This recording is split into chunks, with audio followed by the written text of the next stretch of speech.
1365 সালে এই ঘটনা বরিশালে হয়েছে পাতার হাতখানা। ওইখানে সে গরিব ছিল, একজন বৃদ্ধ ছিল, গরিব ছিল অতিশয়, 50-এর উপরে বয়স। ও বৃদ্ধ কামলা খাইতে সব কবিতা বড় বাদ দাও, স্বামী তো মারতে পারে। তোর ইতিহাস হলো গাঁজা খাওয়া, তোর তো এই ধরনের কোনো ইতিহাস নাই। আর তোর ইতিহাস হলো গাঁজা খাওয়া, তোকে আমি স্মরণ করবো কেন? লালনে গালি দিলেও আমার গুণ হবে না, কারণ ও তো নামাজ পড়ে না। ওকে বেনামাজি বললে আমার গুণ হবে না।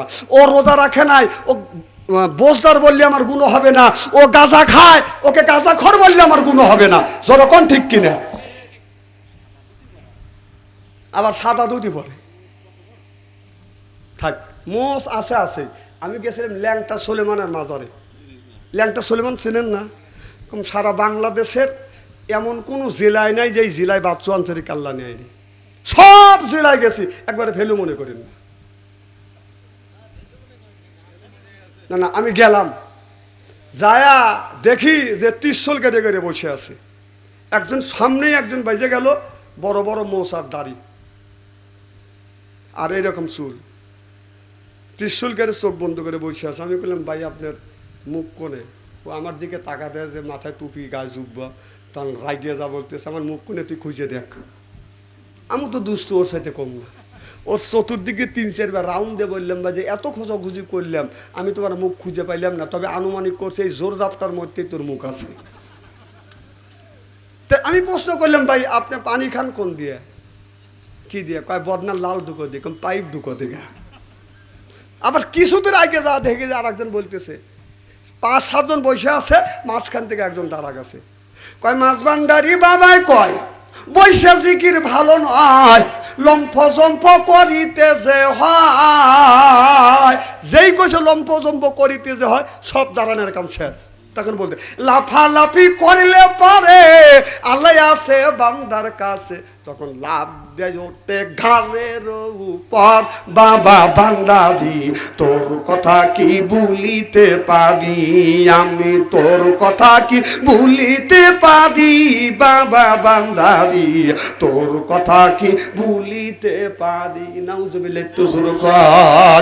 ওই সমস্ত জায়গা যাওয়া যাবে না, এমন জায়গা যাইবেন যেই জায়গা গেলে মানুষ নামাজি হয়, যেই জায়গা গেলে মানুষ বাদান কোরআন পড়া শেখে, যেই নামাজ জায়গা গেলে মানুষ মাথায় টুপি ওঠে, গায়ে জুব্বা ওঠে, ওই জায়গা যায় না। যেই জায়গা গেলে মানুষ এমান হারা হয়, ওই জায়গা কোনোদিন বাদান যাওয়া যাবে না। চিল্লে এখন ঠিক কিনে।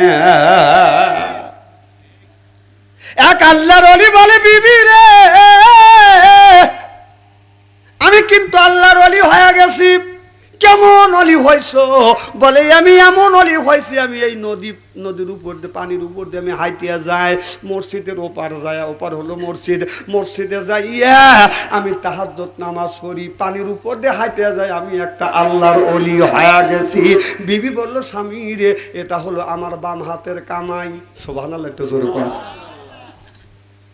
স্বামী রেগে গেছে, বিবি ইবাদত করলাম, আমি অলি হইলাম, আমি পানির উপর দিয়ে হাঁটি, আমি তুমি বললে এটা ইবাদতের কামাই, আমি তোমাকে অলি বানাইছি, তুমি অলি হইছে। একজন মহিলা, একজন নারী স্বামীকে অলি বানাইতে একজন মহিলার বাদান ব্যাপার না। একজন বিবি পারে স্বামীকে আল্লাহর অলি বানাইতে, একজন মহিলা ইচ্ছা করলে স্বামীকে জাহিল বানাইতে পারে। সিল্লে এখন ঠিক কিনে। লোকটা বলল, বিবি তুমি যদি আর প্রমাণ না দিতে পারো কিন্তু তুমি তালাক। কথা বুঝতেছেন না? বিবি বলে, স্বামী রে আমাকে 3 দিন সময় দেওয়া লাগবে। জোর কোন কয়দিন? 3 দিন সময় নিছে। মেয়েটা ফজর নামাজ পড়ছে, বাজান আপনার ফজর থেকে বাজান ফজর নামাজ পড়ছে সূর্য ওঠার আগে। কথা বুঝতেছেন না? অনেক মানুষ নামাজ পড়ে ঠিক, বাড়ির পরে মসজিদে পড়ে না। এর মানে হলো ও নামাজ পড়ে সূর্য ওঠার আগে, যে বাড়ির নামাজ পড়ে ও সূর্য ওঠার আগে দৌড়দৌড়ি করে নামাজ পড়ে। কথা কন না কে? তাহলে যে লোকটা সূর্য ওঠার আগে মসজিদে আজান শুনলে মসজিদে যায় না, জামাতে আদায় করে না, বাড়িতে যদি নামাজ পড়ে, আল্লাহর কসম করে বলতে পারি কোরআন আমার সামনে আছে, ও সূর্য ওঠার আগে দৌড়দৌড়ি করে, ওযু দেয়, তাড়াহুড়ো করে বাদান ফরজ নামাজ পড়ে, সুন্নত এক একদিন পরেই না, কথা কয় না।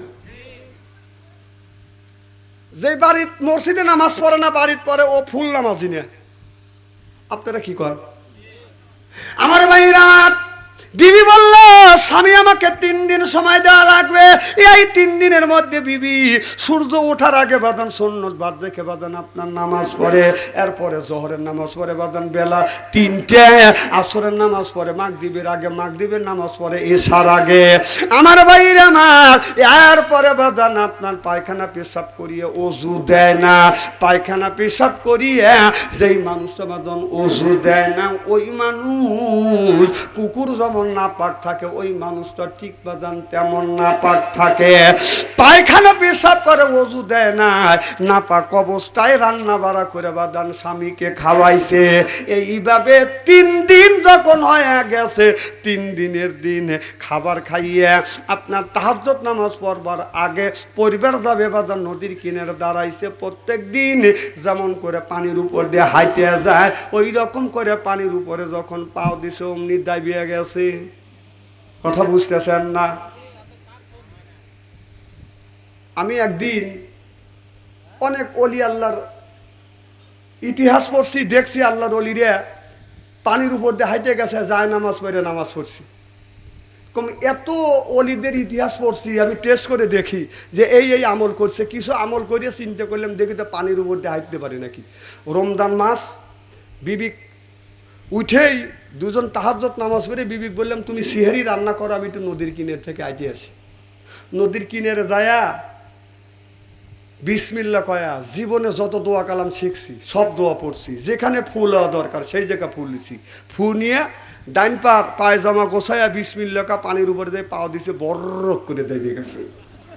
চিন্তা করলাম এখনো আমি আল্লাহর অলি হতে পারি নাই। হ্যাঁ, আমি পারি নাই তাই বলতেছি।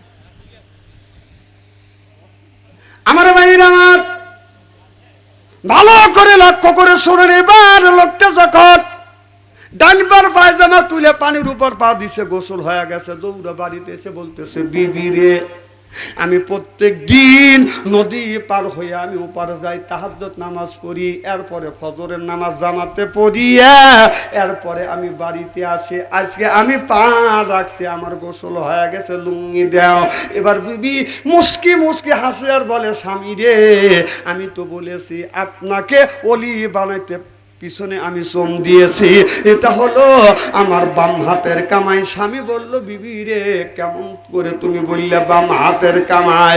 এবার বিবি বলে, স্বামী রে, আমি ফজরের নামাজ পড়ছি সূর্য ওঠার আগে, আপনার জোহরের নামাজ উক্ত মতো নামাজ পড়া হলো ফরজ।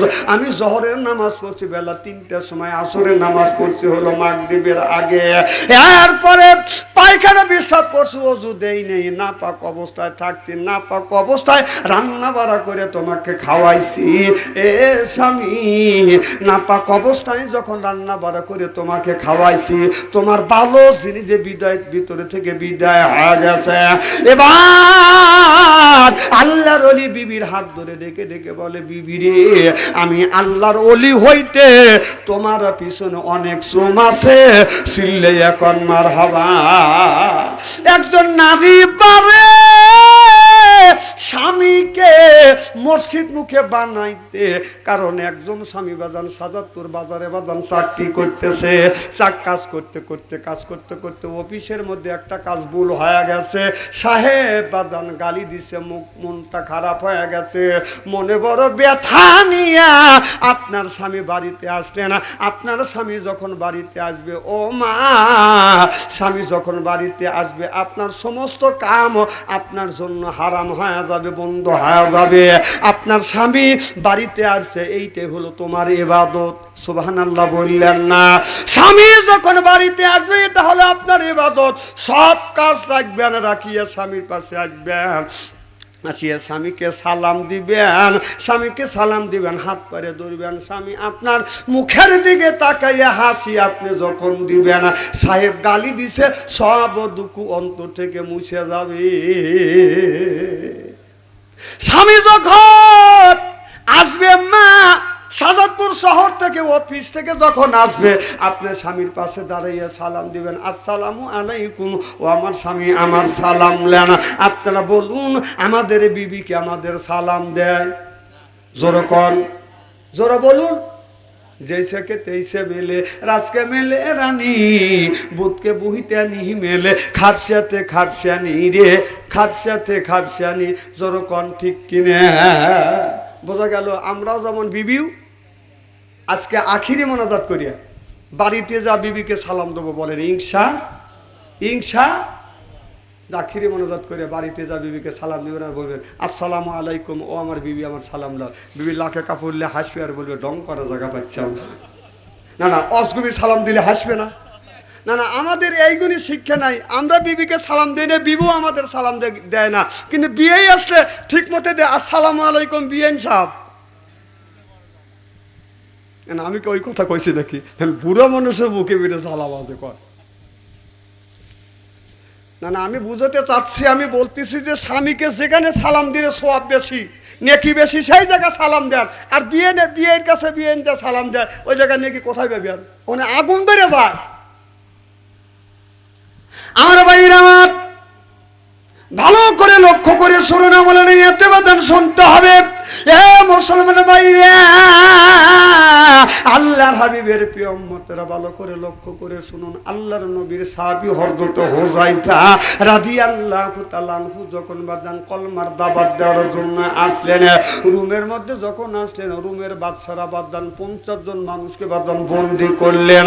50 জন মানুষকে হুযায়ফা সহ 50 জনকে বন্দী করিয়া এরপরে বাদান বন্দী করবার পরে এবার রুমের বাদশাহ হুযায়ফাকে ডেকে বলে, হুযায়ফা বাবা দাদার ধর্মের মুখে চুনকালে মারিয়া নতুন ধর্ম পেশ করেছো। ও হুযায়ফা তুমি যদি এই কলমা যদি ছাড়িয়ে দাও আর আমাদের বর্ষতা যদি স্বীকার করো, আমার যে এই রাষ্ট্র আছে এই রাষ্ট্রের অর্ধেকের রাষ্ট্র তোমার নামে আমি লিখে দিব।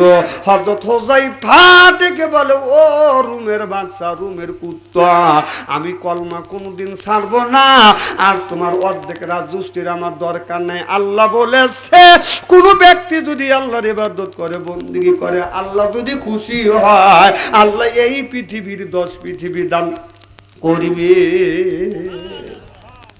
তা আল্লাহর ইবাদত যদি করা যায়, আল্লাহ যদি এই পৃথিবীর 10 পৃথিবী যদি দান করে, তোমার অর্ধেক রাষ্ট্র দিয়ে আমি কি করব? হযরত হুযায়ফা বাদান কলমা গ্রহণ করলেন না। এরপরে হযরত হুযায়ফাকে বললেন, হুযায়ফা এ বন্দী করে রাখলেন। এরপরে বলল, তোমরা হুযায়ফাকে কি করো? আপনার কয়েকটা ড্যাগের মধ্যে পানি তুলে দাও, যেই ড্যাগগুনি বাদান খাজা মঈনুদ্দিন চিশতি রহমাতুল্লাহ আলার মাজারে আছে।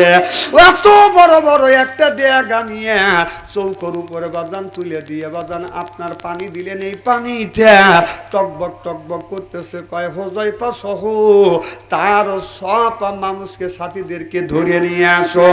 সব মানুষকে ধরে নিয়ে আসে ড্যাগের কাছে যখন বাদান দাঁড় করালেন, এই ড্যাগের পানিটা গরম হয়ে বাদান টকবক টকবক টকবক বাদান করতেছে। এবার রুমের বাদশা মনে মনে চিন্তা করতেছে, হুযায়ফা মনে হয় কলমা পড়ে মুসলমান হবে। হুযায়ফা বলে, না না আমি কলমা পড়ে মুসলমান হব না। যদি কলমা যদি ছাড়িয়া না দেও, মুসলমানকে যদি ছাড়িয়া না দাও, আমাদের বর্ষতা যদি স্বীকার না করো, তোমাকে আর তোমার সাথীদেরকে ড্যাগের মধ্যে ছেড়ে দিব। এবার হুযায়ফা বললেন, জীবন চলে যাইতে পারে কিন্তু আমি এই কলমা ছাড়বো না। সুবহানাল্লাহ বললেন না? এবার রুমের বাদশা বললেন, আর একটা কাজ করো, তার সাথী একজনকে নিয়ে আসিয়া হাত পায়ে রশি লাগাইয়া গরম পানির মধ্যে বাদান ছাড়িয়া দিল। মুহূর্তের মধ্যে বাজান হাড়ের থেকে হাড়ের জোড়াগুনি বাজান খসে গেল, হাড়ের জোড়া খসে গেল, হাড়ের থেকে গোস্ত গুনি বাজান খসে বাজান পড়ে গেল। হযরত হুযায়ফা বলল, আমার বন্ধু যেই পথে চলে গেছে আমাকে এই পথে দিয়ে দেন, তারপরেও আমি তোমার বশ্যতা স্বীকার করব না, কলমা আমি ছাড়ব না। এবার হযরত হুযায়ফা তখন এবার রুমের বাদশা বললেন, আর একটা প্রস্তাব দেওয়া যায়, কি করা যায়? এত কিছু করবার পরে এই যার ভিতরে ঈমান আছে ঈমান হারানো করা যায় না। এবার প্রস্তাব দিলেন, আমার একটা মেয়ে আছে বিশ্ব সুন্দরী, তুমি যদি কলমা যদি ছাড়িয়ে দাও, আমার মেয়ে বিশ্ব সুন্দরীকে তোমার জন্য আমি তোমার সাথে বিয়ে দিব, আর বিয়ে যদি দেই অর্ধেক রাজস্বী তোমার নামে লিখে দেবো, আর আমি যদি মরিয়া যাই পুরো রাষ্ট্রের মালিক তুমি হয়ে যাবে, আমার মেয়েকে তুমি বিয়ে করো। এবার হুযায়ফা উত্তর দিলেন, ও রুমের বাদশা, তোমার মেয়েকে যদি বিয়ে করি, এই আপনার বিয়ে যদি করি, তাহলে তোমার মেয়েকে আমি পাবো, তোমার মেয়ে হলো বিশ্ব সুন্দরী। কিন্তু আমি যদি ঈমান না ছাড়ি, আল্লাহর যদি ইবাদত করি, আর আমার আল্লাহ জান্নাতের মধ্যে হুর রেখেছে, যেই হুর 70 পর্দা কাপড় পরবে, 70 পর্দা কাপড় পরলেও হুরের রূপ যৌবন বা জান লাগবে না।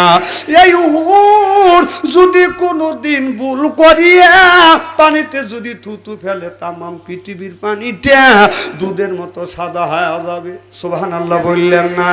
আর পানিতে যদি থুতু ফেলে, তামাম পৃথিবীর মাটিটা, মাটির উপরে থুতু ফেললে তামাম পৃথিবীর মাটিটা আপনার আতরের মতন গেরানো হয়ে যাবে। আর আপনার মেয়েকে যদি বিয়ে করি, আপনার মেয়ে যেই বালিশে মাথা রাখবে ওই জায়গা নাক রাখা যাবে না। কথা কন, যেই হুর যে ইবাদত করলে আল্লাহ যদি হুর দেয়, ওই হুরের মুখ দিয়েও গন্ধ নাই, কানেও কোনো ময়লা নাই, নাকেও কোনো ময়লা নাই। আপনার মেয়ে যদি বিরাজ যদি না করে, সন্ধ্যার সময় মুখ নেওয়া যাবে না, কানে তার ময়লা আছে, লাকের মধ্যে ময়লা আছে, অতএব আমি তোমার বশ্যতা স্বীকার করব না। যখন আপনার হযরত হুযায়ফা যখন বশ্যতা স্বীকার করলো না, রুমের বাদশা তার সংসার সদস্যদেরকে নিয়ে বলল, বাবা কি করা যায়? এত কিছু করবার পরেও হযরত হুযায়ফা আমাদের বশ্যতা স্বীকার করলো না, কলমা ছাড়লো না, কি করা যায়? এবার একটা বুদ্ধি তুবুনিত হইল, আর বলল, হুযায়ফা তোমাকে সহ তোমার 50 জন সাথী সঙ্গী আছে, সবাইকে ছাড়িয়ে দিতে পারি, তুমি যদি আমার কপালে একটা চুমা দাও। হযরত হুযায়ফা চিন্তা করলেন, আমি যদি বাদশার কপালে যদি চুমা দিই, আমি তো বাঁচবো, আমার সাথীরা বেঁচে যাবে। এখন এই কাম যদি করি তাহলে আমি তো ছোট হব না। এবার হযরত হুযায়ফা রাদিয়াল্লাহু তাআলা আনহু যাইয়া আপনার এই রুমের বাদশার কপালে যখন একটা চুমা দিলেন, হুযায়ফা সহ তার 50 জন সাথীকে বাজান মুক্ত করে দিলেন। চিল্লাইয়া কোন সুবহানাল্লাহ, আল্লাহুম্মা সাল্লি আলা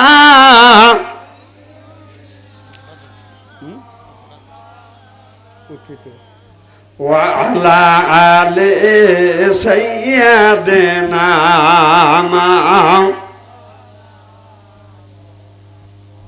রাত 12:30 বাজে গেছে, মনোবাদ করে দিয়ে কি কর? হ্যাঁ, আল্লাহুম্মা সাল্লি সাইয়্যিদিনা মাওলানা মুহাম্মদ ওয়া আলা সাইয়্যিদিনা। আমার ভাইরা ভালো করে লক্ষ্য করে শুনুন, আল্লাহর বান্দা লোকমান হজে যাবে, হজের টাকা বাজান জমা দিছে, জমা দিয়ে মার কাছে যা বলতেছে, গো মা আমি হজে যাব, হজের টাকা জমা দিছি।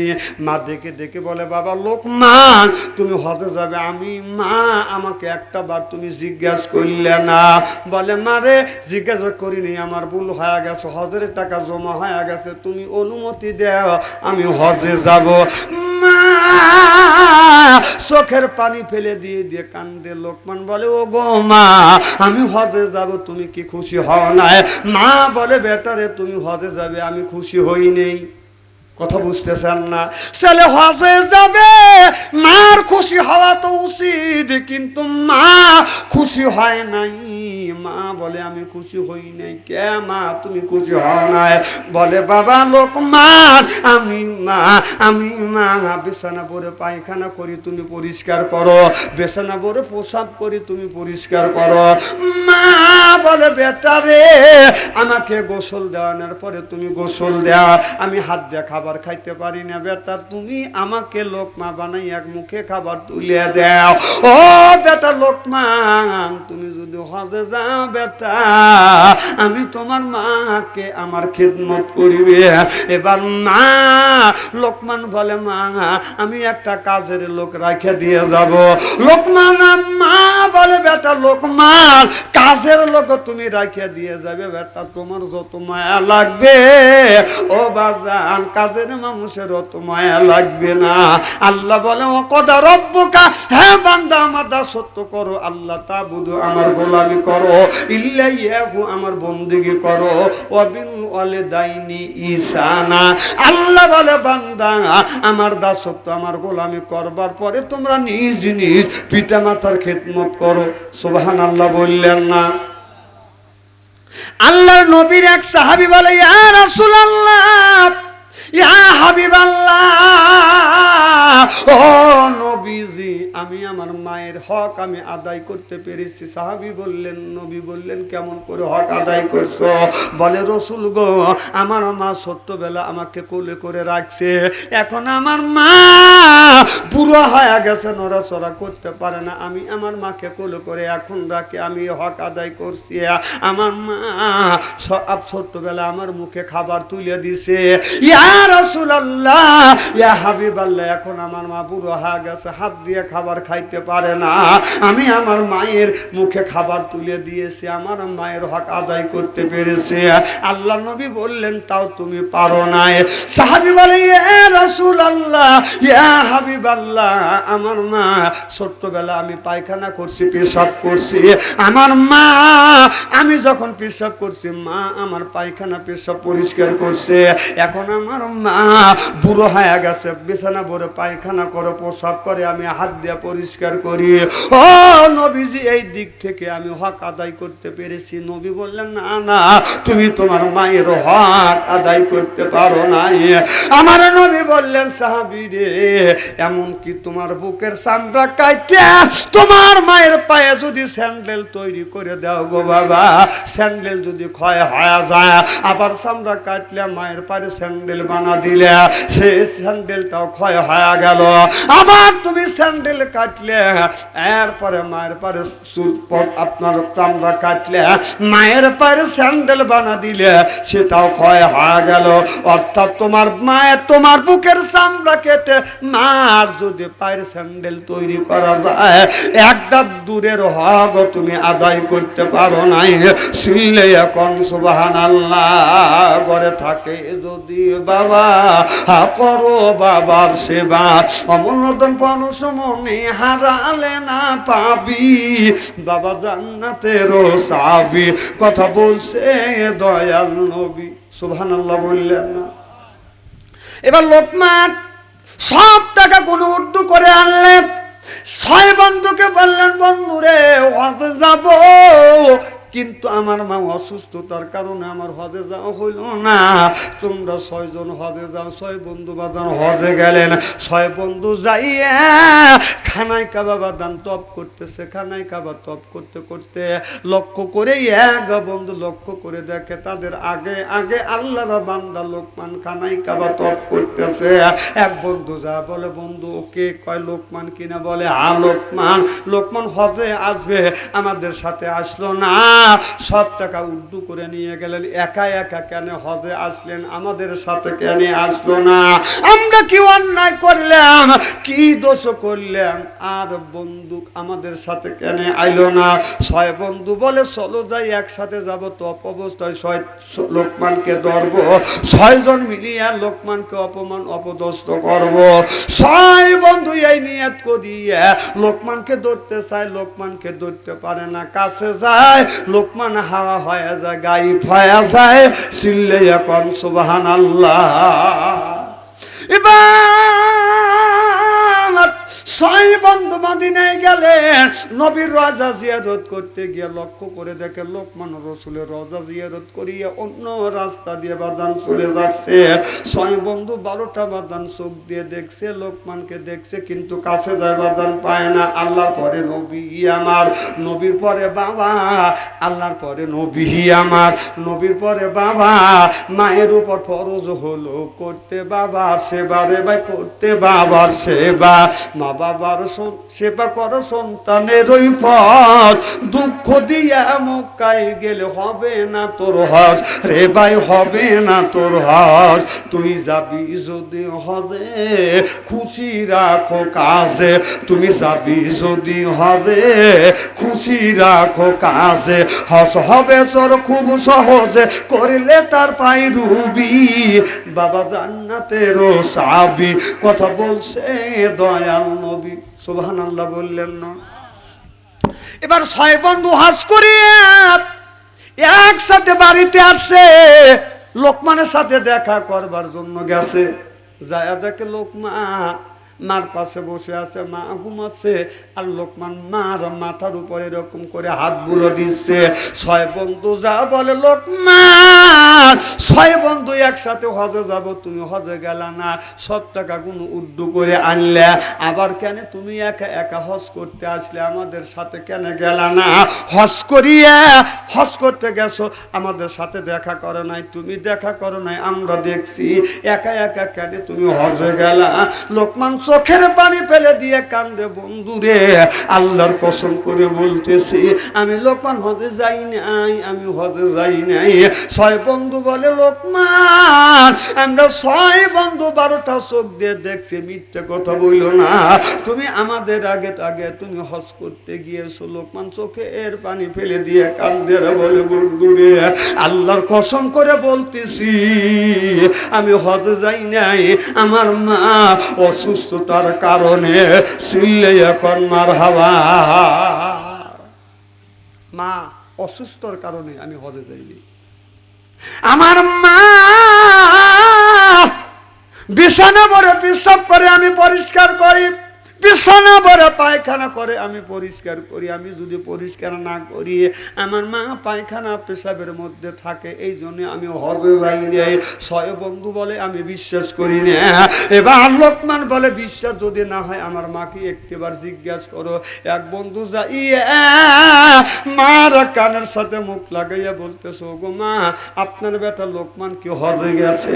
মা চোখের পানি ফেলে দিয়ে কান্দে আর বলে, বেটা রে আমি অসুস্থতার কারণে আমার বেটা লোকমান হজে যায় না। আমার বেটা লোকমান যদি হজে যাইতো, আমার বেটা যদি হজে যাইতো, আমি মাকে আমার খেদমত করতো। আমি প্রসাব করি, বেটা পরিষ্কার করে, আমি পায়খানা করি, বেটা পরিষ্কার করে, এরপরে আমার গোসল দেওয়া, এরপরে বেটা গোসল দেয়। বেটা আমার নিজে হাতে রান্না বাড়া করিয়া আমি নিজ হাত দিয়ে খাবার খাইতে পারি না। আমার বেটা লোকমান আমার মুখে খাবার তুলে দেয়, আমার বেটা খাবার তুলে দেয়, আমি খাই। যদি কেউ তুলে না দেয় তাহলে আমি খাবার খাইতে পারবো না। আল্লাহর কসম করে বলতেছি, আমার বেটা লোকমান হজে যায় নাই। 6 বন্ধু চোখের পানি ফেলে দিয়ে কান্দে, লোকমানকে জড়া ধরে আর কপালে চুমো দিয়ে বলে, বন্ধুরে মা যেটা বলেছে এটাও সত্য, আর আমরা যে 6 জন 12টা চোখ দিয়ে দেখছি এটাও সত্য। মা বলে, লোকমান মার খেদমত করতেছে, করতে করতে এক সময় মার মুখে যখন খাবার তুলে দিছে, মা খাবার মুখে নিয়ে চোখের পানি ফেলে কান্দে। এবার মা লোকমান বলে, ওগো মা, কেন তুমি কান্দো? আমার আচার আচরণে ব্যবহারে কি তুমি কষ্ট পেয়েছো? মা বলে, না বেটা, কষ্ট পাই না। যখন তুমি ছোট্ট ছিলে বেটা, আমি তোমার মা, তোমার মুখে খাবার তুলে তুলে দিতাম। যখন তুমি দুধ খেয়েছো, যাচ্ছিল না মুখে, নিজে না খাইয়াই আমি খাওয়াইছি তোমারে বেটা, খাওয়াইছি তোমারে।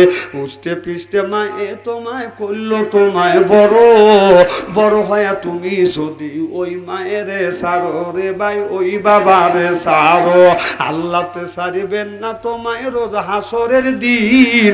শোধ করিয়া দিতে হবে মায়ের দুধের ঋণ রে ভাই, বাবার যত ঋণ। ও যে বাবাই না করিলে ক্ষমা, আল্লাহ তো করবেন না ক্ষমা, নবী তো করবেন না ক্ষমা, রোজ হাসরের দিন শোধ করিয়া দিতে হবে মায়ের দুধের ঋণ রে ভাই, বাবার যত। আমার ভাইরে আমার বলতেছিলাম, ইন্নাল্লাহ জিনা মানে নিশ্চয়ই আল্লাহ জিনা জিবা যাহারা। আবার ওই দিকে তাকা রাখতেছে, ওটা কি কোনদিন দেখেন নাই? বেটা চাল পাইছি, আপনারা বেটা চাল না পুরুষ? না পুরুষ হলি কই দিকে তাকায়? আমার ভাইরা আমার ওই দিকে তাকাছেন, ওয়াজটা তো আপনি খায়া ভালেছেন, কোন তো ওয়াজটা কোথায় রাখছি? আসলে মানুষ কি বলবো, নবীর সাহাবীরা, আমার নবী যখন ওয়াজ করতেন, সাহাবীরা বসে বসে শুনতো, মাথার উপরে পাখি বসতো। সুবহানাল্লাহ বললেন না? এমন সময় এক সাহাবী করে যখন উঠছে, অমনি আল্লাহ আয়াত নাযিল করলেন, ইয়া আইয়ুহাল্লাযিনা আমানু লা তারফাউ আসওতাকুম ফাওকা সাউতিন নবী। সুবহানাল্লাহ বললেন না? হে নবী, যেই জায়গা আপনি কোরআনের কথা আলোচনা করতেছেন, ওই জায়গা যদি আপনার চাইতে আওয়াজ যদি মানুষের বেশি হয়, আমল সহ আমি আল্লাহ বরবাদ করে দিব। সুবহানাল্লাহ বললেন না? তাহলে আল্লাহ বললেন, ও দুনিয়ার মানুষেরা, ও নবীজি, তামাম পৃথিবীর মানুষদেরকে জানিয়ে দেন, যেই জায়গা কোরআনের কথা আলোচনা হয়, ওই জায়গা যদি উচ্চ আওয়াজে যদি কথা হয়, তার আমল সহ বরবাদ করে ফেলবো। তাহলে আপনি বাবার বাড়ি যাইয়া, আমরা বাবার বাড়ি যাইয়া যে জিকির আপনার ওই বাবা আলোচনা করতেছে, কোরআনের আলোচনা করতেছে, আর আপনি যে ফাল পারে পারে উঠতেছেন, তাহলে এই আয়াতের বিরোধিতা করা হইল কিনা? আমার ভাইরা আমার, এই জন্য বলবো, কোন দিকে মন দিবেন না। মনে করেন এটা একটা ক্লাস হচ্ছে, আধা ঘন্টা 1 ঘন্টা বাদান ক্লাস হবে, আপনি যদি মগজের মধ্যে ঢুকাইতে পারেন আর তত অনুযায়ী যদি আমল করতে পারেন, আল্লাহ একদিন আপনি আমাকে জান্নাতে দিয়ে দিবে। যেরকম সুবহানাল্লাহ। আমার ভাইয়ের আমার, ইন্না মানে নিশ্চয়ই আল্লাহ জিনা জিবা যাহারা ঈমান আনবে আল্লাহর উপরে, ওয়া আমিলুস সালিহাত, আর যারা নেক কাজ করবে, 1 নাম্বার ঈমান, 2 নাম্বার নেক কাজ করবে, এই মানুষটা যখন জান্নাতে দিবে, 70,000 হুর আসবে, রিসিপশন করে জান্নাতে নিয়ে যাবে। কয় হাজার? 70,000 হুর আসবে, রিসিপশন করে নিয়ে যাবে। এই হুর এত সুন্দর চেহারা হবে, এই হুরটা বাদান 70 পর্দা কাপড় পরিবে, 70 পর্দা কাপড়েও হুরের রূপ যৌবন ডাকতে পারবে না। 70 পর্দা কাপড় বেদ করিয়া গায়ের পশম দেখা যাবে, চামড়া দেখা যাবে, গোস্ত দেখা যাবে, হাড় দেখা যাবে, হাড়ের মধ্যে যে মস চলাফেরা করতেছে, মস পর্যন্ত দেখা যাবে। 70 পর্দা কাপড়েও বাদান হুরের রূপ যৌবন বাদান ডাকতে পারবে না। আর আমাদের দেশে হুর নামে কিছু মহিলা রাস্তা দিয়ে যায়, শর্ট কামিজ লাগাইয়া, ঠোঁটে আয় আপনার ঠোঁটে লিপস্টিক লাগাইয়া, চোখে আয় বুড়ি মাখাইয়া রাস্তা দিয়া ওড়না উড়িয়া যায়, আর বলে এই যে আমার এই দেখো, আমার এই দেখো, দুনিয়া ভুলে যাবে, হায় দুনিয়া ভুলে যাবে। Wow wow wow. এ বাংলাদেশের হুরেরা, বাংলাদেশের যেই যুবকের মধ্যে 2টি জিনিস আছে। 1 নম্বর ইন্নাল্লাযিনা আমানু, অর্থাৎ ঈমান আছে, ওয়া আমিলুস সালিহাত, আর যার ভিতরে নেক কাজ আছে। এই 2টা কাজ যার ভিতরে আছে, ছোটে লিপস্টিক আর লেল পালিশ লাগাইয়া, বাংলাদেশের যুবকের বাদান ঈমান কোনোদিন নষ্ট করা যাবে না। চিল্লাইয়া বলুন ঠিক কিনা? নামাজ পড়বো, এই বাক্যর প্রতীক কপাল আর মর্যাদার প্রতীক নাকটা আপনার জমিনে ঠেকাই আল্লাহকে যখন বলবো সুবহানা রব্বিয়াল আলা, আল্লাহ তোমার আমি তোমার আনুগত্য করতেছি, আমার এই ভাগ্যের প্রতি কপাল আর মর্যাদার প্রতীক লাখটা ঠেকাইয়ে আমরা নামাজ আদায় করতেছি। আপনি নামাজ পড়তেছেন আল্লাহু আকবার, আলহামদুলিল্লাহি রাব্বিল আলামিন। আল্লাহ একমাত্র তোমার প্রশংসা করতেছি, আর একমাত্র প্রশংসিত মানুষ মালিক হলো তুমি। সুবহানাল্লাহ বলেন। এই কথা নামাজে দাঁড়াইয়া বলতেছি, আমারও মনটা চলে গেছে, আপনার মনটা চলে গেছে। বাজান আপনার শিবুলতলা বাজারে যায় আপনি কাঁচা ব্যবসা করতেছেন, কাঁচা মাল কিনতেছেন, তরি তরকারি কিনতেছেন, আপনি কিন্তু নামাজে দাঁড়া আছেন। কথা কি বুঝতেছেন? আপনি দাঁড়া আছেন নামাজে, মসজিদে নামাজ পড়তেছেন, নতুন মসজিদে, কিন্তু মনটা চলে গেছে বাজারে। আপনি যখন বলতেছেন আলহামদুলিল্লাহ রাব্বিল আলামিন আর রহমানির রহিম, আল্লাহ তুমি তোমার বান্দার উপরে রহমত আর বরকত বর্ষিত করো, এমন সময় মনটা চলে গেছে বাজান মাঠের মধ্যে যে আপনি খেতে কাজ করতেছেন, আপনি দাঁড়া আছেন নামাজে, কিন্তু মনটা চলে গেছে বাজান মাঠের মধ্যে। তারপরে নামাজে দাঁড়াই আপনি, ওই নামাজে দাঁড়াই আপনি বলতেছেন মালিকিয়াও মিদ্দিন, আল্লাহ আখিরাতের আদালতে তুমি এই মানুষের ভালো মন্দ বিচার করবে। এই কথাটা নামাজের মধ্যে বলতেছেন। আপনার ঘরের মধ্যে থেকে, বিবি টিভির মধ্যে থেকে, ছেলের মোবাইলের মধ্যে থেকে গানের আওয়াজ বেশি আসছে, রূপে আমার আগুন জ্বলে, কান গেল তোর গানের তালে, নামাজ গেল তোর রসাতলে, আল্লাহর কোরআন কি যে বলে, একবার তুলে নে না কোলে। হ্যাঁ রে, সুবহানাল্লাহ কর জায়গা। হ্যাঁ কোরআন শরীফ কোলে তুলে নেওয়া লাগবে, সুবহানাল্লাহ একটু জোরে কর। কিন্তু আমি যেটা বুঝাতে চাচ্ছি, এইটা মগজের মধ্যে দোকান নাই। আপনি নামাজে দাঁড়াইয়া মার্কেট করতেছেন, এরপরে বাজার করতেছেন, ক্ষেত খামারে কাজ করতেছেন, আপনি নামাজও পড়তেছেন, আপনার টিভির মধ্যে সিডির মধ্যে গায়ানও শুনতেছেন, সমস্ত কিছু দিয়ে জগা খিচুড়ি করে যদি নামাজ পড়েন, এই নামাজ আল্লাহর দরবারে জীবনে কবুল হতে পারে না, হবে না, হওয়া সম্ভব না। চিল্লে এখন ঠিক কিনে হুজুর করে চাঁদের শোনেন, বিশ্বাস করেন, কোরআন শরীফ আমার সামনে, এই যে নামাজ পড়ে কপালে দাগ পালাইয়া কত হাজার হাজার মানুষ আল্লাহর জাহান্নামে যাবে, কারণ নামাজের ভিতরে তাদের খুশু নাই। নামাজ পড়তেছে, মাঠের মধ্যে কয়টা কামলা নিছে, সেই কামলা কাজ কতটুকু করতেছে সেই হিসাব পর্যন্ত করতেছে, নামাজ পড়তেছে, এরপরে বাজারে যায় আপনার কাঁচা বাজার করতেছে, নামাজ পড়তেছে, গান শুনতেছে। এইরকম যদি নামাজ যদি হয়, কিয়ামতের ময়দানে জান্নাত তো দূরের কথা না, জাহান্নামে ঠিক মতো পাওয়া যাবে। আপনি ও টেনশন করেন না যে মানুষ বলে যে জান্নাত তো দূরের কথা, জাহান্নামও পাবে না, তাহলে জাহান্নাম তো পাইবেই না, তাহলে জান্নাত তো দূরের কথা, জাহান্নামও পাবে না, ও যাবে কোনে? বাড়ির থাকবে, তাহলে তো বাঁচেই গেল, আসমানে গুড় হইবে।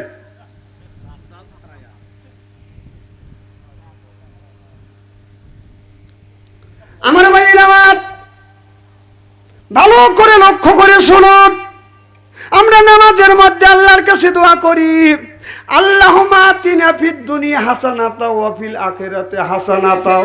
কি কোন বলি কিনা আমার ভাইরা আমার, কিন্তু এই জিনিসটা আমরা বাদান ভালো করে বুঝি না। রব্বানা আতিনা, আয় আল্লাহ, আতিনা ফিদ দুনিয়া হাসানাতাও, দুনিয়ার হাসানা কোনটা আমাদের এটা বুঝতে হবে। দুনিয়ার হাসানা বাদান কোন তাফসীর কারক বলেছেন বাদান 9টা, কোন তাফসীর কারক দুনিয়া হাসানা সম্পর্কে বলেছে বাদান 19টা। সিল্লাইয়া কোন সুবহানাল্লাহ। আপনি রাস্তা দিয়ে যাচ্ছেন, আপনার রাস্তা দিয়ে যাচ্ছেন, দেখতে একটা কাজ পড়ে আছে, অথবা আপনার একটা বোম কাটা একটা প্যারাক পড়ে আছে, আপনি ওই প্যারাকটা আপনার চোখে পড়লে এইটা আপনি জিনিসটা সরাইয়া এই কাজটা নিয়ে একটা নিরাপদ জায়গা রাখা দিলেন, যেন এই কাজটা মানুষের পায়ে না লাগে। পায়ে যদি লাগে লোকটা কষ্ট পাবে। এটা হলো দুনিয়ার হাসানা। কথা কি বুঝতেছেন? দুনিয়ার হাসানা হলো বাজান এইটা, আপনার রাস্তার পাশে আপনার বাড়ি আছে, রাস্তাটা হলো বাজান 3 ফুট, আপনি আর 1 ফুট যদি ছাড়িয়ে দেন তাহলে এই জায়গাটা হবে বাজান 4 ফুট, লোকজন হাইটে আপনার আরাম পাবে। একটা মসজিদে, আপনার মসজিদে যদি জায়গা দেন, এই মসজিদে নামাজ পড়ে কয়জন? 500 জন, 1000 জন, 2000 জন নামাজ পড়বে। আর আপনার এই রাস্তা দিয়ে মানুষ হাইটে যাবে, কোটি কোটি মানুষ হাইটে যাবে। মসজিদে দান করার চাইতে বেশি সওয়াব পাবেন এই রাস্তা যদি দান করে দেন। সুবহানাল্লাহ, একটু জোরে কর। এটা হলো দুনিয়ার হাসানা। কিন্তু যেই জায়গা 3 ফুট রাস্তা আছে, ওই জায়গা 4 ফুট রাস্তা দেওয়া লাগবে। কিন্তু সেই 4 ফুট দেই না, আপনার রাস্তা হলো বাজান 20 ফুট। বাড়িওয়ালা 20 ফুট রাস্তা চিন্তা করে, এত রাস্তা দিয়ে কি হবে? 5 ফুট থেকে 15 ফিট বাজান দখল করে। কথা কয় না? এটা কি দুনিয়ার হাসানা? হাদিস শরীফের মধ্যে আসছে, বাড়ির পাশে রাস্তা আছে, রাস্তায় যদি 10 ফুট রাস্তা থাকে, তুমি আর 1 ফুট ছাড়িয়ে দাও, রাস্তাটা বড় হোক। আর রাস্তা আছে 20 ফুট, তুমি 15 ফুট দখল করিয়া আর 5 ফুট ছেড়ে দিয়ে বসে রয়েছ, তোকে জান্নাতে আল্লাহ দিবে। এটা হলো দুনিয়ার হাসানা। আমার ভাইরা আমার, ভালো করে লক্ষ্য করে শুনুন মুসলমান ভাইরে, আল্লাহর হাবিবের প্রিয়ম্মতেরা ভালো করে লক্ষ্য করে শুনুন। দুনিয়ার হাসানা হলো আপনার ওযু ভাঙার কারণ হলো বাদান আপনার 7টা, নামাজ ভঙ্গ হওয়ার কারণ হলো বাদান 19টা, আর ঈমান ভঙ্গ হওয়ার কারণ হলো বাদান 10টা। ঈমান ভঙ্গ হওয়ার কারণ কয়টা? দেখবেন অনেক মানুষ আছে মসজিদে আজান হচ্ছে, হাইয়া আলাল সালাহ হাইয়া আলাল ফালাহ, নামাজের দিকে আসো, কল্যাণের দিকে আসো। যাদের ঈমান আছে তারা দৌড়ো মসজিদে যাও, যদি নামাজ পড়ে। আর যাদের ঈমান নাই, অনেক মানুষ আস্তালে বসে থাকে। বাংলাদেশের কিছু কিছু বুড়ো, হাই রে পাজির পাজি, এই বুড়ো কাজ থেকে পাইছে অবসর। আমার কথা কি বুঝতেছে? কাজ থেকে অবসর পাইছে, ছেলে চাকরি করে অথবা ব্যবসা করে অথবা বিদেশে গেছে, লক্ষ লক্ষ টাকা কামাই করে, নামাজ তো পড়েই না। বেলা 3টে বাজার সাথে সাথে টর্চ লাইট হাতে নিয়ে আপনার ওই যে শাস্তালে বসলো, এক বসায় রাত বাজে 11:30। আমার কথা কি বুঝতেছেন? ফজর তো পড়েই না, জহরও পড়লো না, আসর পড়লো না, মাগরিব পড়লো না, ঈশা নামাজ না পড়ে বসে আছে, খালি চা খায়, চাষটল গল্প করে, চাষটল গরম করে, চা খায় স্বপ্নুর আর সাবিব খানের ছবি থেকে। কতক্ষণ? রাত যখন 11:30 বাজে, সারাদিন স্টলওয়ালা কষ্ট করছে, দাবার বন্ধ করছে, চাচা যা আমি দাবার বন্ধ করবো, কর বাবু এই পর্বটা দেখে এলি। স্টলওয়ালা রাগ করে দাবার বন্ধ করছে, বুড়ো ডুলটি ডুলটি যাচ্ছে। আর একজন জিজ্ঞেস করে, চাচা ডোলো কে? বাঁচতে এই পর্বটা আমাকে দেখতে দিল না। বাইক জাতি জাতি রাত বাজে 11:30, যাদের যে বউ বাইক নেই, বউ কোথায়? আব্দুর রাজ্জাকের বাড়ি যায় স্টার জলসা দেখতেছে। ওই বুড়ো যা বাড়ি যা বউকে ডাকে ঢুকে নিয়ে আসে, খানা পিনা করে সুতি মুদি রাত বাজে 12টা, বুড়ো সই দক্ষিণ পালে মুখ দিয়া, বুড়ি সই উত্তর পালে মুখ দিয়া, ফজর আজান হয়ে যায়, মধ্যমের ঘুম ভাঙে যায়, মোরগ মুরগির ঘুম ভাঙে, পশু পাখির ঘুম ভাঙে, কুত্তা কুত্তির ঘুম ভাঙে, ওই বুড়ো ওই বুড়ির ঘুম ভাঙে না। বোঝে না, বোঝে না, বেসতে যাবে যাইও। এই বুড়োরা এত বাজির বাজে, একটা যুবক সাউপাল যা আছে চা খাবে, ওই বুড়ো কারা তাপে পারে না। ওই বুড়ো ওই যে বসা বসে 11:30 মধ্যে টিভি দেখা আর চা খায়, টিভি দেখা আর চা খায়।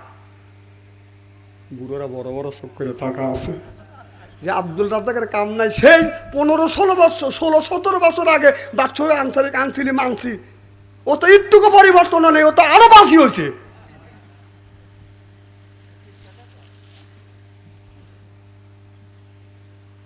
যারা আসেনি তারা চিন্তা করতেছে, বাচ্চা আনছে রাত থেকে বাঁচছি, ওরা জানে যে ইউটিউবে কথা শুনছে, ও তো কাউ খাতের করে না। আর যে বুড়োরা শুনলো যে বাচ্চা আনসারে আসে, ওরা ওই বুড়োরা ওই বাচ্চা আনসারে জালসা যাওয়ার দরকারটা কি? কাল কি আপনাদের শাসন করবি নি? তোরা গেলে কিসের লেগে? কত বক্তা স্টেজে এসে ওয়াজ করে কাই দিয়ে কুই দিয়ে পাই দিয়ে বুই দিয়ে ম্যাকথানি করে ফেলা, আর বাচ্চা আনসারে খালি পেরাক বিদেয়। পেরাক তো আমি বিদেই নে, পেরাক বিদে না কথা কোরআনের মধ্যে আছে। সুবহানাল্লাহ, একটা জোরে কর। হক কথা বলার কথা কোরআনে আছে না নাই? হাদিসে আছে না নাই? তাহলে আল্লাহর কথা যদি বলি, আল্লাহ বলছে সেই কথাটা আমি রিলি করে বলতেছি যে আল্লাহ তুমি কিছু বলে সাহস পাও না, বাচ্চা আনসারে নরম পাও।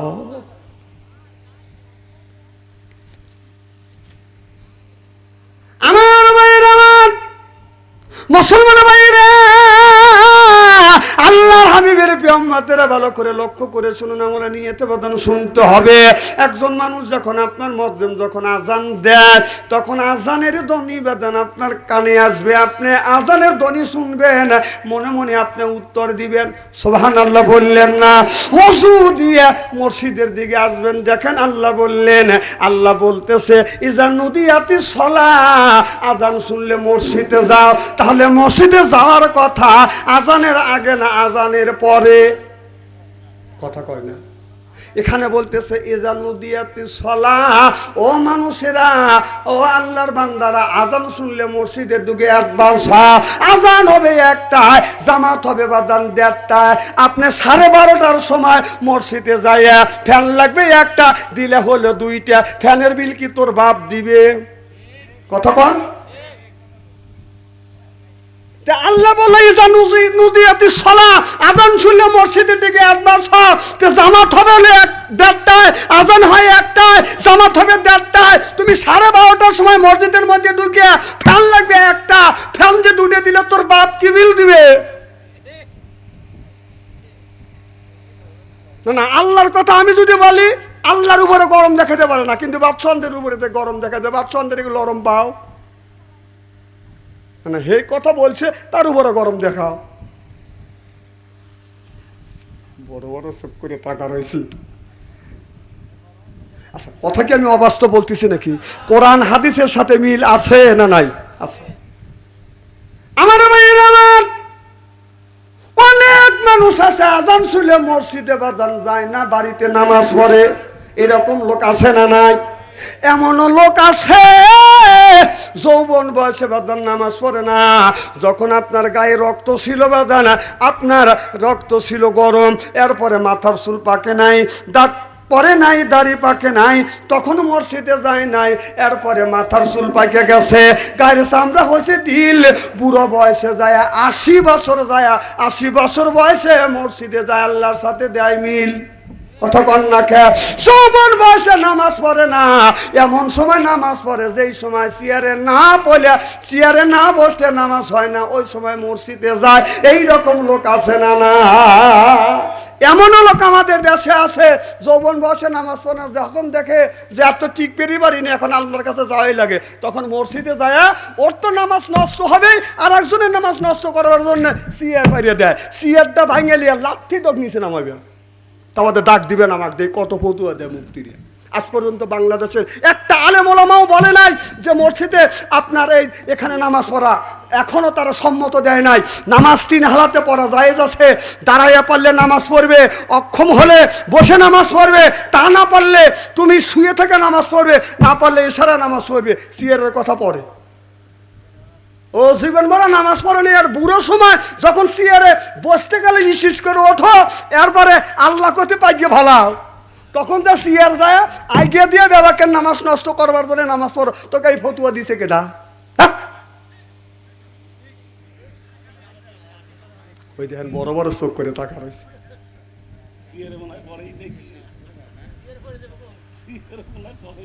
না, সিয়ারা কে পড়লে না পড়লে আমি কি দেখছি নাকি? না, আমার কথা হচ্ছে যে যৌবন বয়সে তুমি নামাজ পড়লে না, এমন সময় তুমি নামাজে গেলা যে সময় সিয়ারে বসে তোমার নামাজ পড়া লাগে, তাহলে আল্লাহ যৌবন বয়সের ইবাদত পছন্দ করবে। আর তুমি বুড়োকালে যৌবন বয়সে নামাজ পড়লে না, আর এমন সময় নামাজ পড়তে গেলা যে সময় তোমার নামাজ কবুল হইতেও পারে নাও পারে, ওই সময় যা সিয়ার বাড়িয়া কাতারটাতে তুমি ব্যাখ্যা করলে, তোর নামাজ তো নষ্ট হয়, আর একজনের নামাজ তুই নষ্ট করবার জন্য মসজিদে গেলি। তোকে বুড়ো বয়সে মসজিদে যাওয়ার কথা বলছে, না পারলে বাড়িতে বসে পড়ো, না পারলে শুয়ে থেকে পারো, না পারলে ইশারায় পড়ো, না পারলে মাপ।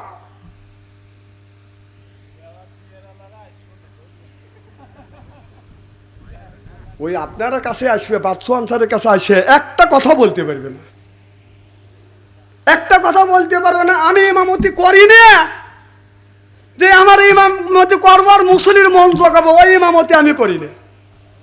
হক কথা যেটা সেটা বলবো। যৌবন বয়সে তুই কি করছিস, বুড়া কালে তুই কেন চেয়ার পারিস, কথা কয় না। তো এখন তো ঠিক করতেছে নি, তা আপনারা তো আমার পক্ষে আছেন।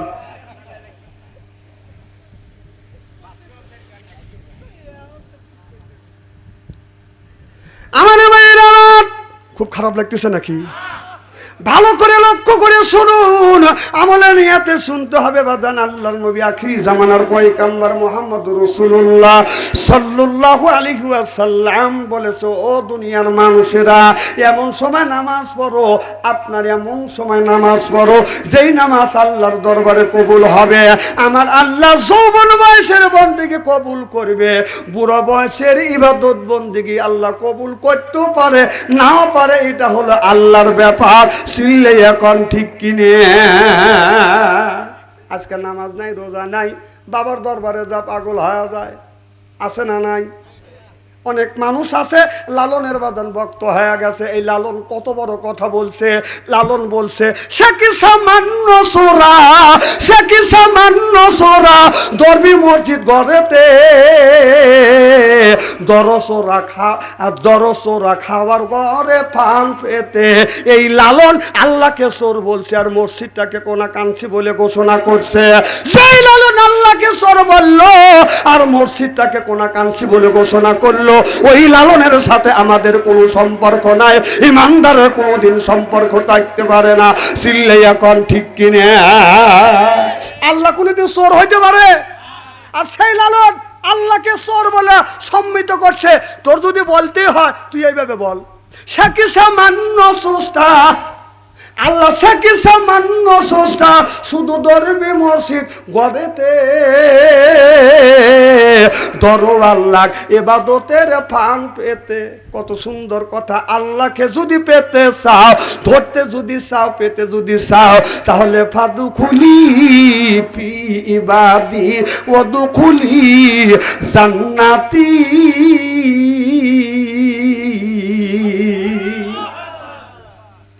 তাহলে লালন আমাদের দলিল না, আমাদের দলিল হলো কোরআন আর হাদিস।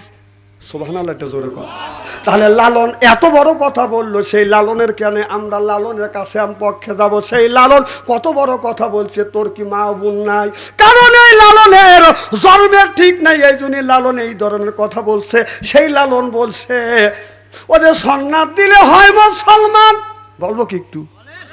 লালন বলছে, সন্ন্যাত দিলে হয় মুসলমান, নারী জাতির কি বিধান। নাউজুবিল্লাহ, একটু জোরে কর। এই লালন মা বোনদের এত কর্কশ ভাবে বলেছে, সন্ন্যাত দিলে হয় মুসলমান, নারী জাতির কি বিধান। কারণ মুসলমান পুরুষ মানুষ খাতনা নেয়, ওরা মুসলমান। নারী জাতিরা খাতনা নেয় না, তাহলে ওর কথায় বোঝা যাচ্ছে নারীরা মুসলমান না। তাহলে যদি খাতনাই যদি মুসলমান হয়, নুনু কাটালি যদি মুসলমান হয়, তাহলে খাসি বরকিরি বিশি কাটা, তাহলে ও মুসলমান। এই বেটা শালা, হ্যাঁ তুই কত বড় একটা কথা বললি যে ইব্রাহিম আলাইহিস সালাম থেকে, আদম আলাইহিস সালাম থেকে শুরু করে ইব্রাহিম নবী আগ পর্যন্ত একটা নবী রাসূলও খাতনা দেয় নাই, তাহলে তারা মুসলমান না তোর কথায়?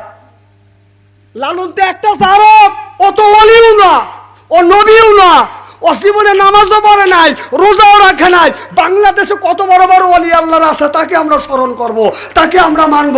হাবিবুল্লাহ শাহ মকদম শাহপরান, কত বড় বড় ওলি আছে, আর তাদের কথা বাদ। লালনের কথা বলবো কেন? লালনের কথা দলিল হিসেবে কেন নেব? ও কে? না এখন তো ঠিক করে দিয়েছেন, এখন তো ঠিক করে দিয়েছেন। লালনে কেন মানবো? ও তো অলি নে। মানবো আমি শাহ মকদুমে, লালনেক মানবো না।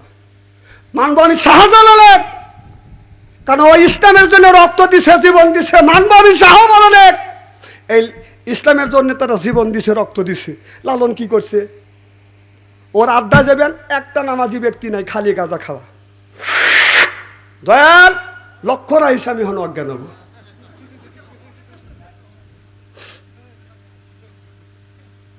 ভাই রাগ করতেছেন?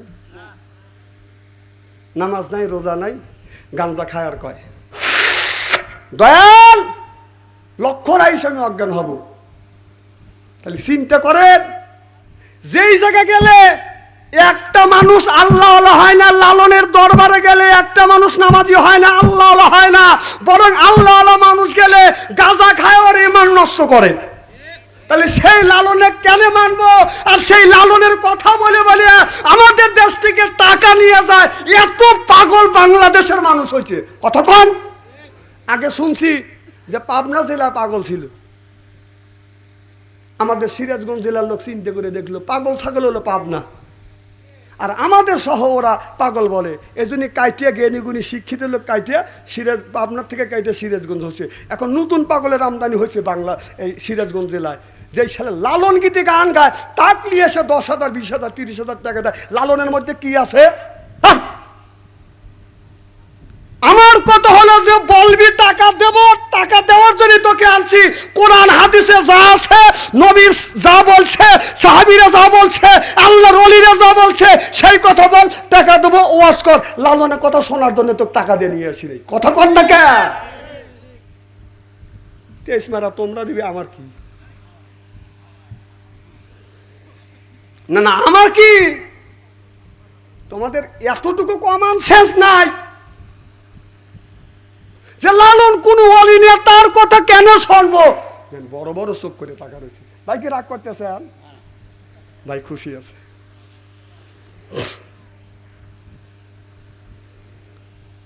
আমার ভাইরা আমার ভালো করে লক্ষ্য করে শুনুন, আমলে নিয়তে বদল শুনতে হবে। আমার বন্ধুগণ, আমার ভাইরা আমার, আল্লাহর ও নবীরা, আল্লাহর যতগুলো নবী আসছে প্রত্যেকটা নবী রাসূল বাদান কম বেশি নামাজ আসছে, কম বেশি বাদান প্রত্যেকটা নবী রাসূলের কাছে কম বেশি বাদান নামাজ ছিল, রোজা ছিল, হজ ছিল। একটা নবী রাসূল বাদান নামাজ ছাড়ে নাই, হজ ছাড়ে নাই, যাকাত ছাড়ে নাই। এরপরে নবীর যতগুলো সাহাবী ছিলেন, একটা না সাহাবীরা বাদান নামাজ ছাড়ে নাই, হজ ছাড়ে নাই, যাকাত ছাড়ে নাই। এরপরে আল্লাহর ওলিরা শাহ মকদুম হাবিবুল্লাহ, পৃথিবীতে যত বড় বড় বাদান ওলি আছে, হযরতে শাহ মকদুম, শাহ পরান হাবিবুল্লাহ, খাজা মঈনুদ্দিন চিশতি রহমাতুল্লাহ আলাইহ সহ যতগুলো ওলি আল্লাহ আছে, তারা এক ওয়াক্ত নামাজ ছাড়ে নাই, রোজা ছাড়ে নাই, হজ ছাড়ে নাই। লালন তো জীবনে নামাজ পড়ে নাই, হজও করে নাই, যাকাতও দেয় নাই। লালনে কেনে মানবো?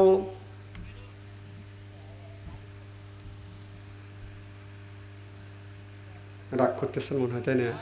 লালন কেন মানবো ওকে?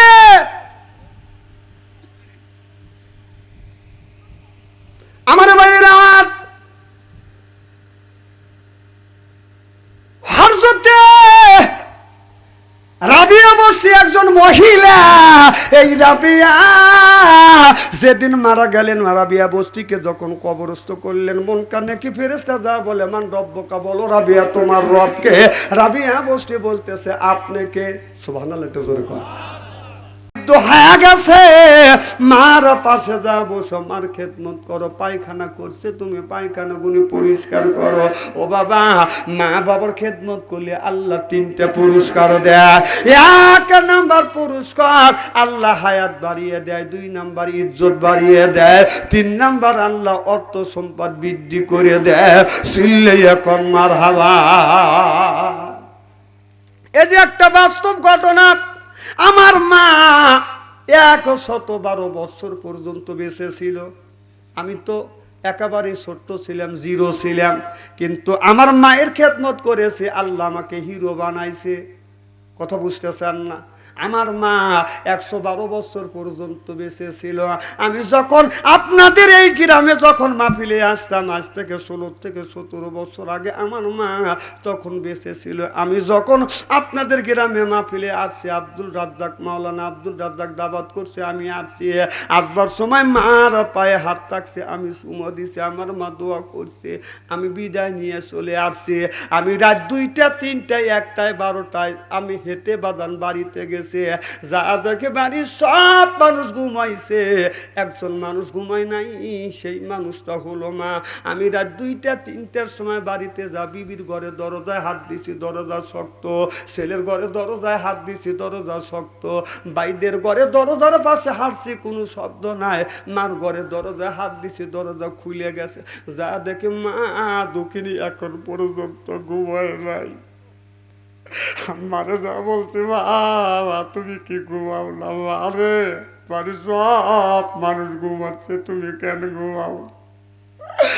মা বলে, বেটা রে, বাড়ির সব মানুষ চোখে ঘুমাচ্ছে, আমার চোখে ঘুমাচ্ছে না। ও বাবা, আজকে যখন মাহফিলে আসবো, মার ঘরে দরজার কাছে গেছি, মালাই যেই খাটে মা শুয়ে থাকছে, ওই খাটের উপর বসছি, আর মনে মনে বলছে, আল্লাহ শিবতলা মাহফিলে যাচ্ছি, আজকে বিদায় নিব, সেই মাটা নেই। মা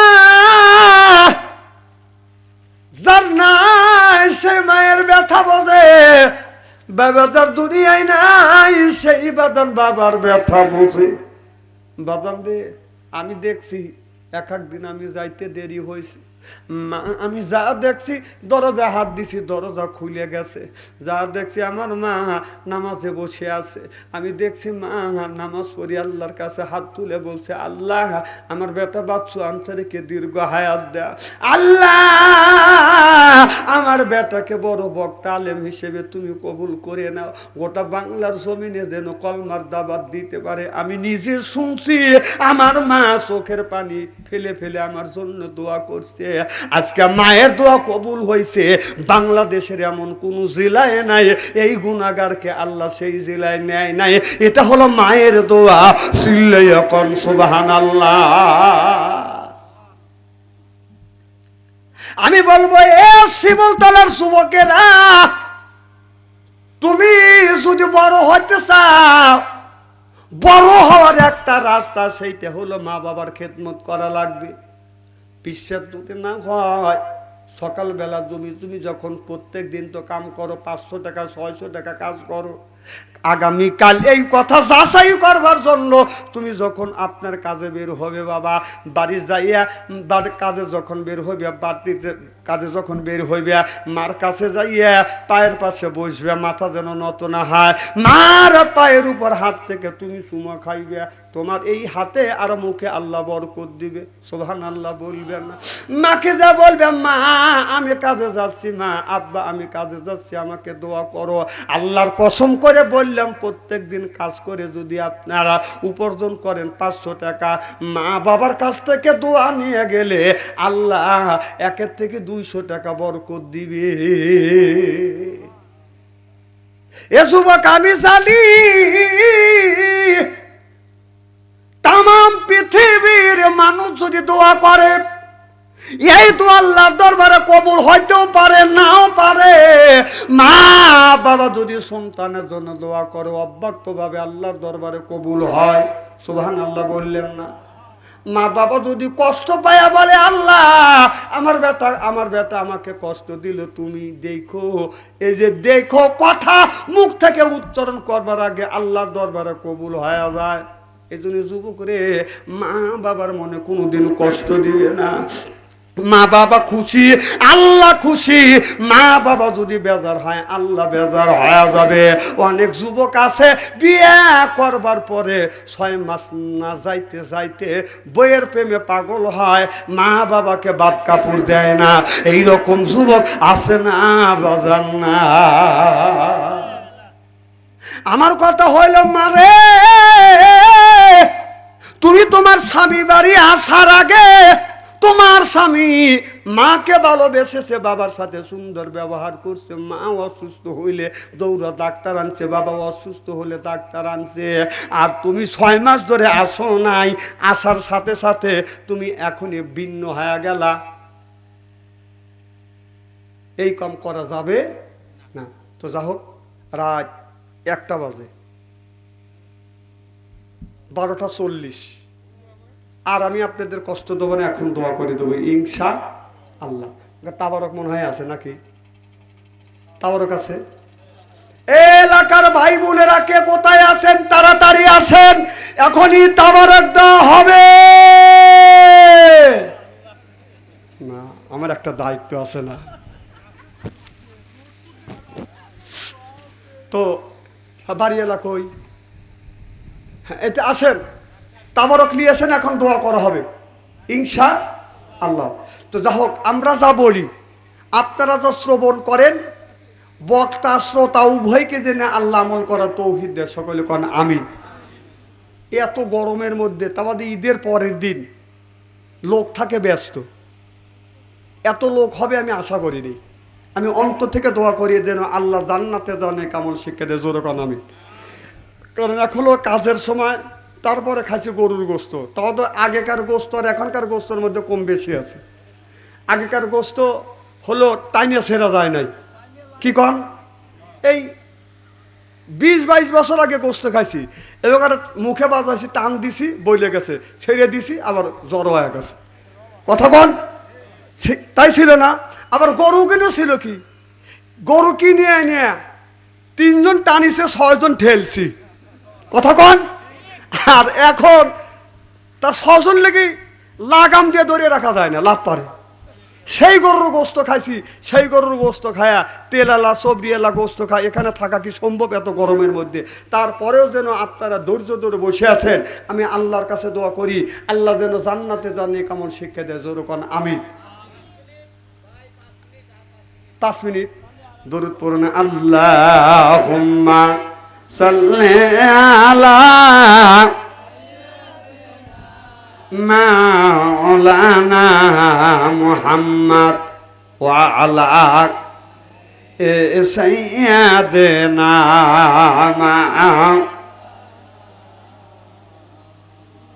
মাওলানা আব্দুল রাজ্জাক সাহেব। এখন আমাকে দেখে সব বুড়ো বলে, আমি জানি আব্দুল রাজ্জাক আজ থেকে 16-17 বছর আগে যেভাবে ওয়াজ করছে, কণ্ঠ একটু পরিবর্তন হয়নি। আল্লাহ যেন বড় আলেম বক্তা হিসেবে কবুল করে। জোরকান আমিন। তো এখন বড় হয়ে গেছে, অনেক বয়স হয়ে গেছে, আগেকার মতো কেউ ওয়াজ করার সম্ভব আমার। তারপরেও ভাঙা ভাবে এই ওয়াজের বয়স আমার কম না কই, প্রায় 30 বছর হতে চলছে এই মাঠে। তা আমি একটা কথাই বলবো, সেটা হলো নামাজ ছাড়া যাবে না। অনেক মানুষ বিনা ওজরে নামাজ ছাড়ে, এরকম লোক আছে না?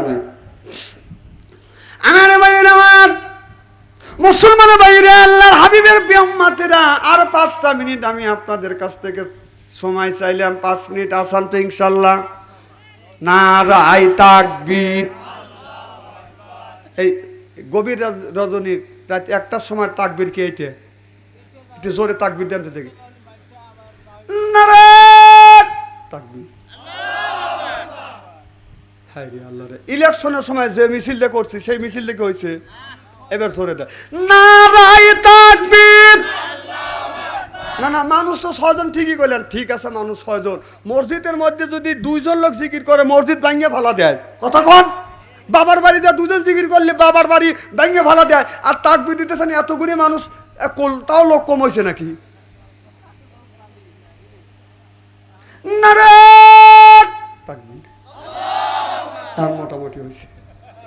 আমার ভাইয়েরা, আমার মুসলমান ভাইয়েরা, ভালো করে লক্ষ্য করে শুনে না বলে নিয়েতে বদন শুনতে হবে। মা বোনদের বলবো, মা স্বামীর সাথে সুন্দর ব্যবহার করবেন। সংসারটা যদি শান্তি করতে চান, শান্তিময় সংসার করতে চাইলে স্বামীর সাথে সুন্দর ব্যবহার করবে না।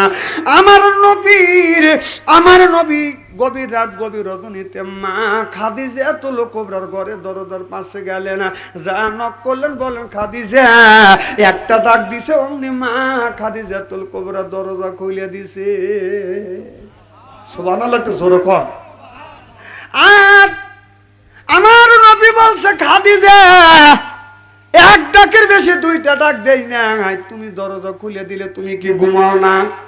মা খাদিজাতুল কুবরা বলে, ইয়া রাসূলুল্লাহ, ইয়া হাবিবাল্লাহ, আপনি বাড়ির বাইরে গিয়েছেন দিনের দাওয়াত দিতে আর আমি আপনার বিবি আরামে ঘুমাবো। ও নবীজি, আমি আরামে ঘুমাই না যতক্ষণ পর্যন্ত আপনি বাড়িতে না আসেন। আমি আপনি ঘরে দরজার সাথে পিঠ লাগাই আপনার জন্য অপেক্ষা করি, কখন জানি আমার নবী আমার স্বামী আমাকে খাদিজা বলে ডাক দিবে। ও নবীজি, আপনার জবান থেকে খাদিজা ডাকটা শোনার জন্য ঘরের দরজার সাথে পিঠ লাগাইয়া দাঁড়িয়ে থাকি, চিল্লাইয়া কোন মারহাবা। আর আমাদের খাদিজা সাজাদপুর বাজার থেকে এসে ডাক দিবেন, খাদিজা খবর নাই, ও খাদিজা কোনো শব্দ নাই, ও খাদিজা উত্তর নাই।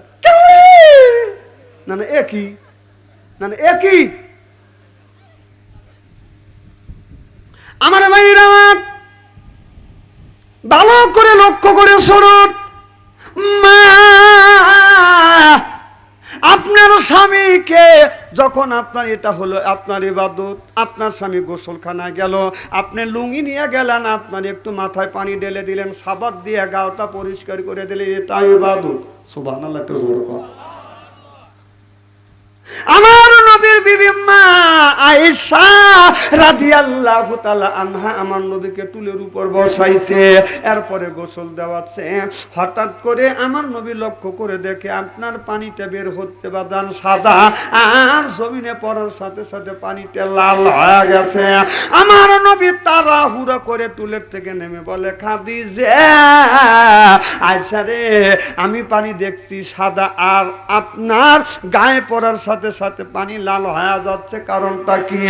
মা আয়েশা বলে, ইয়া রাসূলুল্লাহ, ইয়া হাবিবাল্লাহ, ও নবীজি, আপনি যেই টুলে বসে আপনি এই রকম করিয়ে গোসল দিচ্ছেন, আমার ওই টুলের নিচে আমার পা পড়ে গেছে, পা ফেটে রক্ত প্রবাহিত হচ্ছে।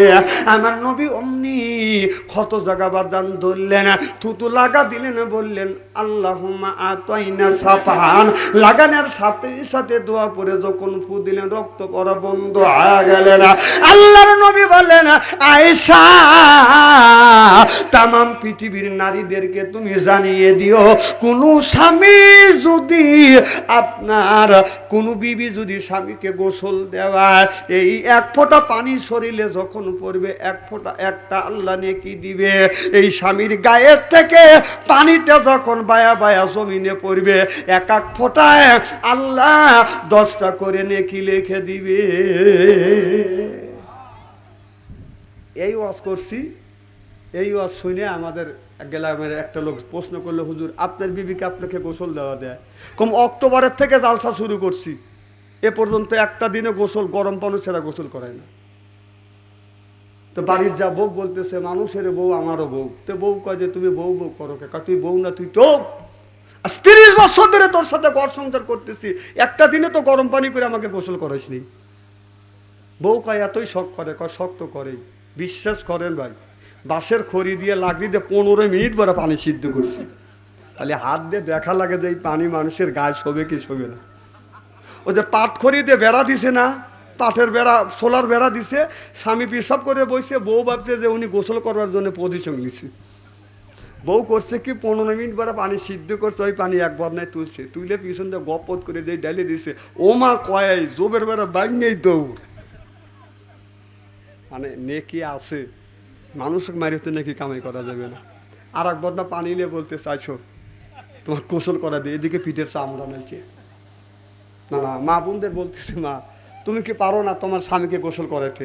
আমার এক চাচা ছিল, আজ থেকে ইরশাদের আমালে, তখন আমরা মোটামুটি ছোটই, যেখানে মহিলা কলেজ হয়েছে, ডিগ্রি কলেজ হয়েছে, ওই জায়গায় একটা টেকা ছিল না, কথা কয় না, ওই জায়গায় হেলিকপ্টার আসছিল প্রথম, আমাদের জীবনের প্রথম, মানে আপনারা তার আগমুখা দেখেন নাকি।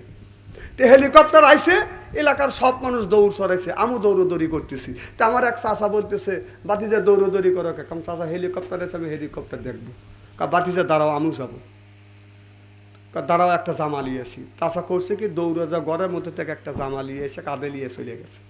আগেকার লোকের একটা ট্যাটা ছিল, জামা নিয়ে এরকম করে কাঁধে নিয়ে থানার কাটে চলে যেত। কতক্ষণ বাজারে ঢুকিয়ে সেরিয়া যাওয়ার ঢোকার আগেই জামা গায়ে দিছে, এরকম ছিল না? তো চাচা ওই রকম ট্যাটাস এরকম করে জামা নিয়ে চলে গেছে, যখন বাস স্ট্যান্ডে গেছে এরকম চাচা জামা কান্দি ঝুলেতে মানুষের মধ্যে যেমন জামাটা গায়ে দেওয়া, চাচা যেই গায়ে দিছে আর হাতা ঢোকে না, কোন চাচা ঢোকে না কা বাতি যে তোমার চাষির ব্লাউজ নিয়েছি। না চাচা তুমি ভালোই করছো, চাষি যখন ব্লাউজ আনছে এখন খালি গায়েকে মানুষের মধ্যে দেখা দাঁড়ান যাবে নাকি? হাজার হাজার মানুষ দাঁড়াইছে। চাচা বললাম যে অভি তুমি ব্লাউজটা গায়ে দিয়ে বুকটা ঢাকো। চাচা করছে কি আগেকার ব্লাউজের আসছিল পিছনে কাটা, যে কথা বলছে না, আর এখনকার সিন ব্লাউজের সামনে কাটা, কথা কন এখন সুবিধা হয়ে গেছে। আগেকার মানে ব্লাউজের পিছন কাটা ছিল, আমি নিজে আমার নিজে যা নিজের বিবির বোতাম লাগা দিছি, আর এখন আর ডাকাডাকি করে না।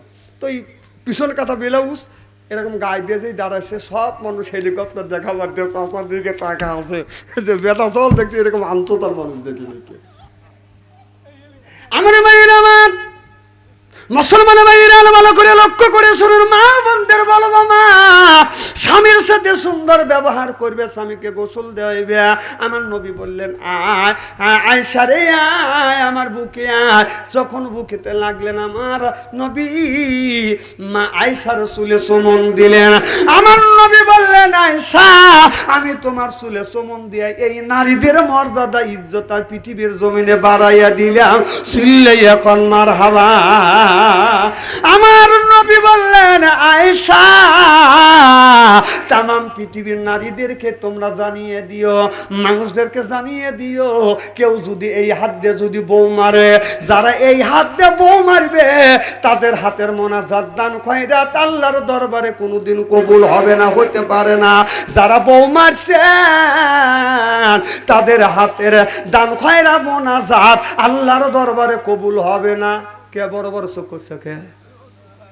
না না, বউ মারা হারাম। কেন আপনারা বউ মারবেন? আচ্ছা রসুল বলছে, আমার অসুবিধাটা কি বলা? তাতে মনে হয় বোঝা গেল আপনি মারেন। মা বোনের আজকে আছে না? মা বোনের আজকে আমার ওয়াজ শুনে মনে বলতেছে এত সুন্দর শোনানো মৌলবী কোনে আসিল হুজুর, আমার দাম নাই, সর্বনাশের চুল দূরে দূরে বেটে ভালো করে বুঝুন।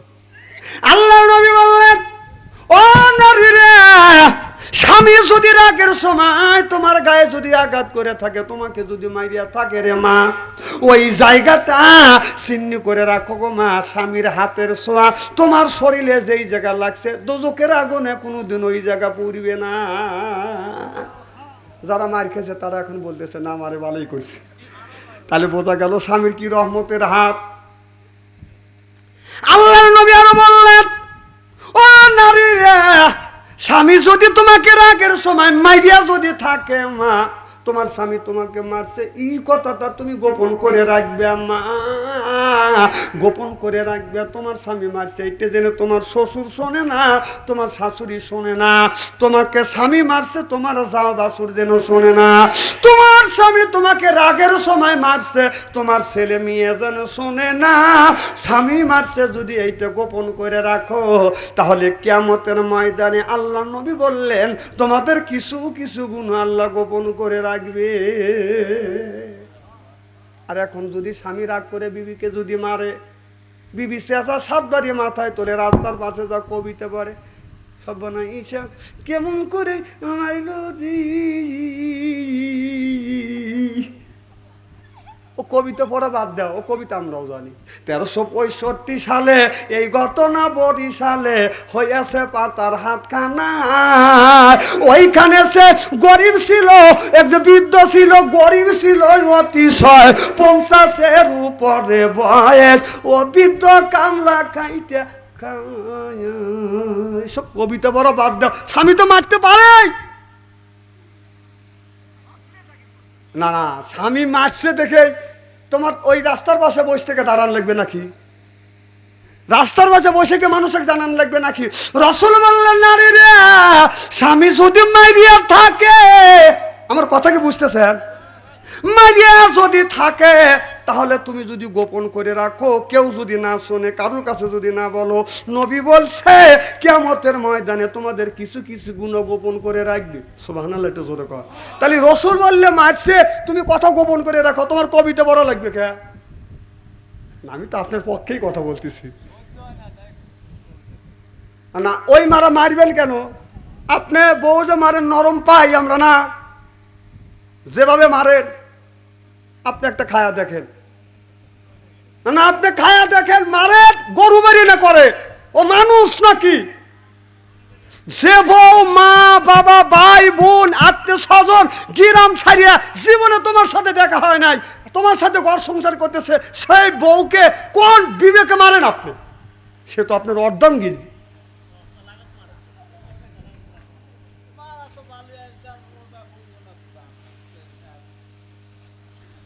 তো মহা যন্ত্রণা পেলাম আমি, কি এতক্ষণ পরে এইটা বুঝলাম নাকি? না না, রাগের সময় কোন কারণে স্বামী মারতে পারে? এক নম্বর কারণ স্বামী বিবেককে মারতে পারে, এক নম্বর কারণ আপনার স্ত্রী বা নামাজ পড়ে নাই। কথা বুঝতেছেন না? নামাজ পড়ে না, এই জন্য আপনি আপনার বিবেক